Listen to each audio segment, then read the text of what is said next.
So my, specialty has been these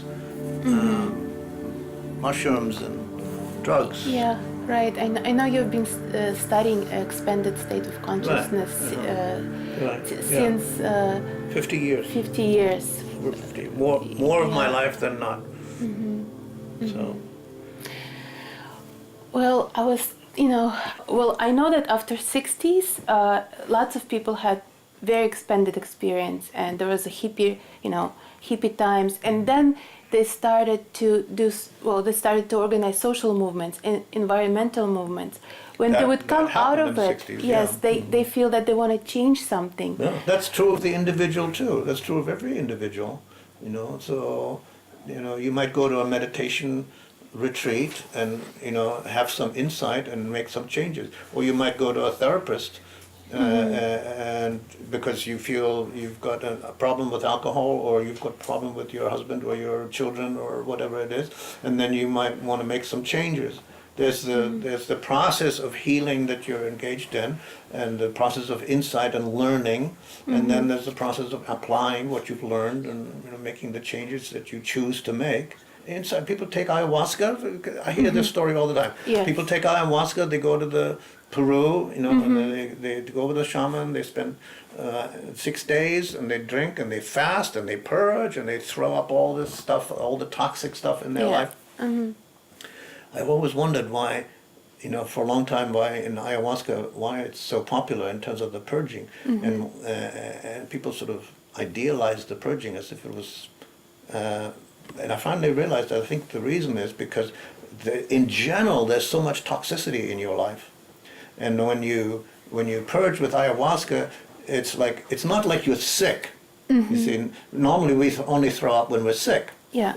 You have an infection or whatever, you throw it up, and you kind of feel bad after throwing up too. You're kind of feeling bad all the time. But with ayahuasca, you throw up and then you feel fantastic, and people say, "Well, I've never felt better in my life." They just throw up, and they seem to be throwing up, all the toxicity in their life, in their marriage, in their childhood, in their whatever, their psyche, and it's very visible. Now, of course, it doesn't last necessarily, but at least it's an experience of what it's like not to have that for a little while, which is a beautiful experience. And then how do you share? Yes, and how do you share it? How do you share it? How do you share it, and how do you extend it, and how do you keep it? Yes. Because you want to be in a happier state all the time. So then that becomes a practice, you see. That becomes a practice. These altered state, expanded state, meditative states, it's not a practice. You don't take LSD every day. You don't take mushrooms every day. People take it, once a year or once a lifetime. People did some research where they interviewed like a half a dozen or more Buddhist meditation teachers. Right. And asked them what role psychedelic drugs played in their life. And they all said, almost without exception, a very big role at the beginning, one time, once or twice, and not now, because I needed to have that experience of expanded awareness in order to see what was possible, Right. Because otherwise I'm just sitting meditating and not much is happening. It's sort of boring and it's tiring, and it's like I've got to get the energy up to do it, because nothing much is happening. I don't know what I'm aiming for. But they had the experience once with mushrooms or LSD or whatever it was, and I say, oh, now I see another way of, it's actually possible for me to be It's tremendously encouraging. And then they have the motivation. But now I want to figure out how to do this every day so I can get there on my own. Like I took the airplane that gave me the overview, and now I know, well, how do I get there day by day, walking. And of course it's not going to be as intense, but at least I know what I'm moving towards. And that's incredibly important. And it's similar in therapy. See? It's not like you take LSD and then your problems are solved. You see the possibilities and then you still have to apply it. You live your life, you see. And then there's a discipline coming. The discipline, absolutely, whether it's meditative or whether it's psychological, or you maybe make changes in your life. Or if the context, see, the other main kind of context in which these drugs have been used is one is sort of psychological healing and physical healing too. People have healed their cancers with ayahuasca, for example. I mean, because it's body, mind, see, it's always body, mind, soul, and spirit. And that's different from regular psychotherapy and regular medicine. It doesn't acknowledge the spirit dimension at all, which is a limitation. It's not just like an optional extra. Spirit is the core. It's the essence. It's the very essence. And if you eliminate that and consider, well, that's religion or spirituality, we can't deal with that. We're psychologists, we're doctors like that. Then you're missing the boat. Like that guy that Doctor that Eben Alexander. Have you seen that book? No. Eben Alexander is a neurosurgeon, right? A neuroscientist who operates on people's brain. I mean, hardcore of hardcore empiricists. He had a near-death experience where he was near death. He had this incredible rare virus in the brain. He was completely dead except for his brain stem. He was still breathing. No brain function. The brain, EEG, everything was dead for 6 days. 6 days. And his family was about to pull the plug because they thought he'd never recover. He'd be in a vegetative state. And he opened his eyes. And he says, I'm coming back. And he wrote a whole book. He remembered everything.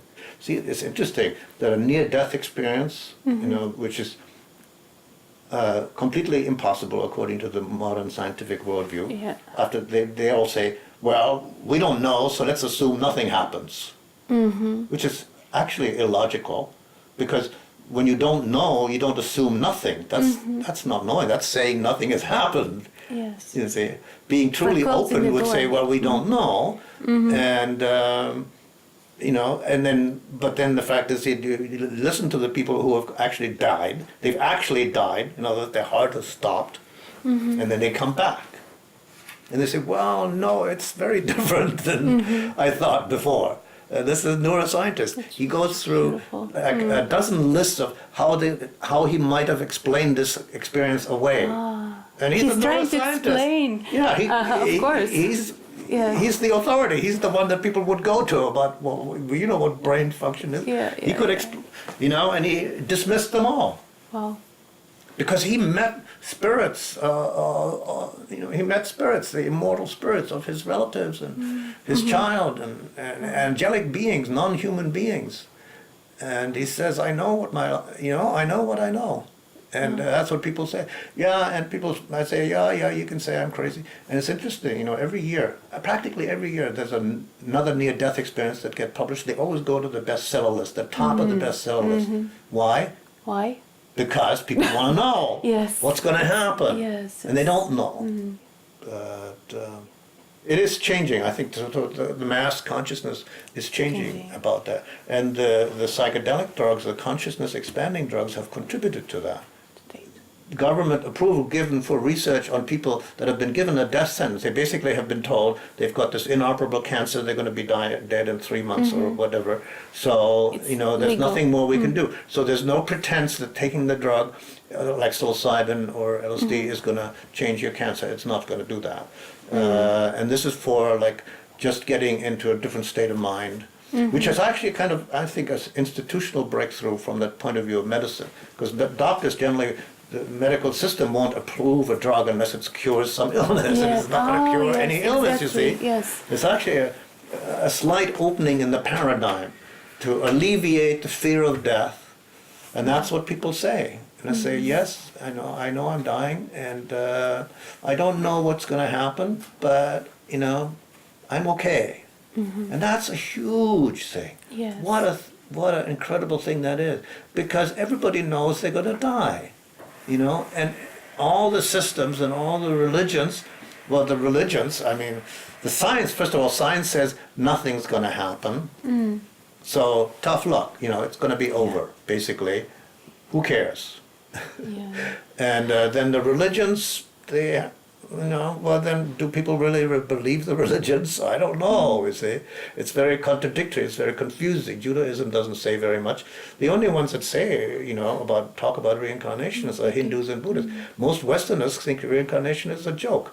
They talk about past lives, they think, ha ha ha, I was probably Cleopatra, or maybe I was Julius Caesar, or whatever. And they think it's a joke. And it's not a joke. It's a fact. It's a fact. Whether people recognize it or not. And but it's not a matter of belief. You don't have to have a belief that you know specifically how it's going to happen, but what people recognize when they've taken LSD or psilocybin in these states, they know that there is Before something. death. There is something. It's not just going to be the elimination and everything gone. I don't know what it is, but there is something. Yes, And thank you. it's very positive. It's a very positive thing. So they don't have the fear and the contraction and the fighting against it. And what a gift that would be to the culture, you see.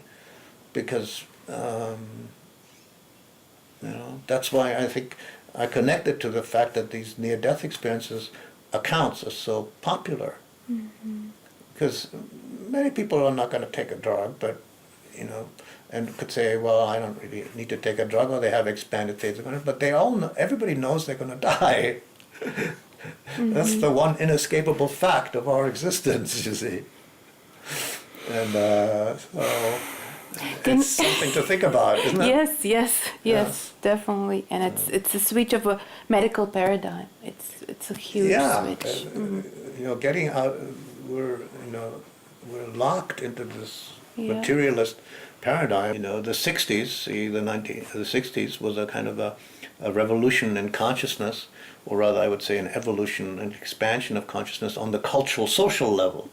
So there were all these movements of consciousness expanding that took place. For example, the ecology movement basically started in the 1960s. 1963, I think, was when Rachel Carson wrote this book called Silent Spring. And now she didn't take any drugs or anything like that, but she said Silent Spring. Why is the spring silent? Why aren't the birds singing? Because of the pesticides, and she was the first person. So that question was led to an expansion of consciousness. Why is the spring silent? What happened to the birds? And because of all the toxicity. And so people expanded their awareness and said, well, why are we throwing all these toxins into the water and just into the ground? And the environmental movement started, we don't want to be doing that. You see, you expand your consciousness, you see something, and then you make a choice, you do something different. Yeah, I was going to ask you, what is, for example, ecology or social movement has to do with psychology? Because I noticed that lots of psychologists speak about it, and I'm trying to make a bridge. Well, actually, I don't agree. I think most psychologists don't. That's one of my criticisms of psychology. They tend to be isolated and think only about the family dynamics and the interpersonal stuff and all this, Freud and Oedipus and all that kind of stuff, which is all has its place.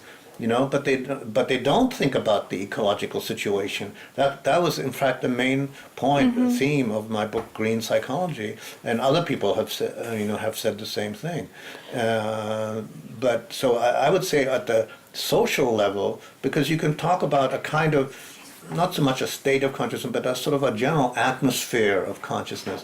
What some people might also call mass mind, or the collective psyche. In a culture. There's a certain things that are, for example, there's the individual, and then there's the family consciousness, and then there's the community might have a certain consciousness. And then the culture, the society, whether it's America or Russia or whatever it might be, Europe, and and then the whole planet, the kind of collective human consciousness, and so consciousness has these many different dimensions and scope, whether you can look at individual or. And so what happened in the 60s was a tremendous change in worldview, and part of it was the anti-war movement started. That sounds like it's a revolution, but it's not really. At the core of it is an expansion of consciousness, because it's saying, saying, it's like Martin Luther King said, yes, it's anti-war. It means stop shooting and stop killing and sending bombs, because we want to live in peace together. See, we want to live peacefully. But why do you call it extension of consciousness? Because it's an expansion of consciousness. Because you're focused on killing and destroying and addictions, then it's contracted. See, when you have a war, you're not living. War is anti-life and it's anti-civilization. War means the breakdown of civilization. And then the civil rights movement's the same thing. It's letting white children and black children go to school together, and have the same rights. So that's an expansion, rather than seeing, like they showed on television, saw on television in the southern sheriffs, with the water cannons, and children being beaten up and on all this kind of thing. So the women's movement is another thing. Yeah. They called it women even called it consciousness raising. Yes. It's like consciousness expanding. Because groups of women got together and said, without the husbands, without the father and brother, and what do we want, and what kind of needs and interests and values do we have, apart from being somebody's mother or husband or wife or sister or secretary, not that they're not against men, but just what's our thing, and that's an ancient tradition. People have always, and then the common theme in each of those movements was an expansion of consciousness. Let's look at something we haven't looked at before. Social and the political, the ecological, the environmental, the civil rights, all those movements. And then the artistic, of course, the artistic expressions. The artists are always the ones that are at the forefront of our culture, looking for new ways of expressing inner states, inner visions, like that. Perspectives that are, in that sense, there's a close connection between these consciousness expanding drugs and the artistic vision, because the artist always tries to show you something new that you haven't seen before. Yes. So, the basic thing about consciousness is always changing, and what I advocate is that let the changes be as much as possible the ones that you intend. The ones that you intend to be, like the subtitle of one of my books is navigating your states of consciousness for healing and guidance. Navigating is like going where you want to go. You want to live a life that's in accord with your inner vision. And so you make it more peaceful, more relating. Yes, peaceful, absolutely. Relating. Yes. So, resolving conflicts within yourself, within your family, within your community, within your world. So, not that conflict necessarily is always bad. Conflict can be, if it's contained, can lead to different. For example, creative. It can be creative, and people have boxing matches or football matches. It's held within a kind of context where you can, and competition where you can, I think the worldview we need a new worldview, and a new worldview is emerging, and slowly and hardly. You can't say ahead of time how it's going to be, but I think it has to integrate spirituality. It has to this split between religion and science. That was 17th century. That's 350 years. We've had that long enough. Too long. That was a deal that was made in the 16th century. By the time it was a historical accident. It's not fact. It's not necessary. It was necessary then, because Galileo and the other people, Copernicus, they said, well, we want to look through the telescopes, and we don't want to have the church tell us this is allowed and this is not allowed. So it was a needed split, and then it's time to come. It was a split at that, because the church said, no, you can't say stuff about what's ultimate reality. And what's purpose? You can't talk about purpose, Right. and you can't talk about spirit. That's our department, basically. And if you do, we'll lock you up, or even maybe like Giordano Bruno, we'll cut your head off. And so, what was his name? I forget now. Some of them said, "Well, yeah, okay. So I want." I want to keep my life, so I'll just won't say that. And the scientists said, well, we're just going to talk about matter. We'll just talk about matter. We don't talk about spirit or the Holy Ghost or God or any of that. Because they were religious people too, It was not like it was. Yeah. They lived in their community. They wanted to continue living in their community. And so that was okay for them. But that's no longer okay, because then look what happened. We have a science that's developed a technology that doesn't concern itself with value. It just says, well, we could do this, and it doesn't ask, well, should we do this? Yes. Should we develop this hydrogen bomb so we can just destroy even more life and with a bigger bang than before? Or should we develop these genetic methods for breeding more food without testing it, just because we can, because they're not looking at the values, not looking at the whole picture, because that's not our department, that's somebody else's department. It's ethics, what do I care about? We're scientists, we just want to advance knowledge and technology, blah, blah, blah. More technology is better, more science is better. Lots of good scientists and lots of good technologists. Don't do that and feel it's a horrible. Lots of doctors don't buy into it, but don't see any alternative out. They feel trapped in the system. I know for a fact many doctors and colleagues or friends of mine would say would like to use these mind-expanding substances. They can't use them. They've used them themselves, but they can't use them with their clients. But why? Because they're illegal. They can't get them, so they can't use them. They're illegal to use. And yet, they know the evidence, they know they're possible to, they know they can heal, they've experienced it in themselves, and they can't use it. So then they think, well, what kind of a system is this that we're living in? But it's legal to talk about it. It's right? legal to talk about it. Yeah. Okay.